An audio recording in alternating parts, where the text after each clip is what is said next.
এই মরিচ ভর্তা করছুম বাচ্চা মরিচ ভর্তা এই লাল মরিচরে শুকনো গুড়ির মরিচ ইয়া করে লই পানি দিয়ে কারা মাখি রেখি এখন এখান দিয়ে ভর্তা পারিম।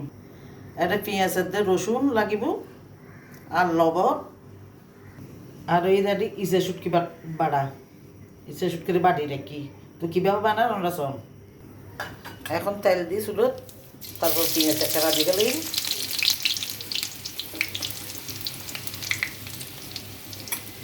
রসুন অল্প দিম। এখন এই একটা নরম হয়ে আলি তারপর মরিচ ডালি দিম। এখন পেঁয়াজ একটা নরম হয়ে এখন মরিচ এখানে ডালি দিম।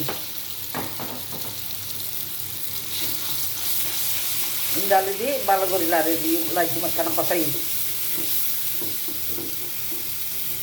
এই অল্প করে লবণ দিই আর একটু করে পানি দিয়ে আর একটু কষাই। এখন ভালো করে কষাইয়ে রাইয়াতে পেঁয়াজ এখান দিয়ে গেলে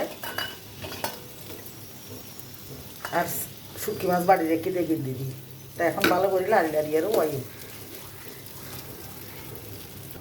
এখন চারিপাশে সিদ্ধ একটু ভালো করি এর এখন ধনিয়া পাতা দিই। ধনিয়া পাতা দেওয়ার পরে একটু নাড়ি সারি নামাই ফেলাই। তো এইভাবে আপনারাও বানাই এর খাই চাইবেন, খুব ভালো লাগে। মরিচ ভর্তা একবার বানাই চাইবেন। তো আর ভিডিও ভালো লাগলে লাইক কমেন্ট শেয়ার করবেন। আসসালামু আলাইকুম।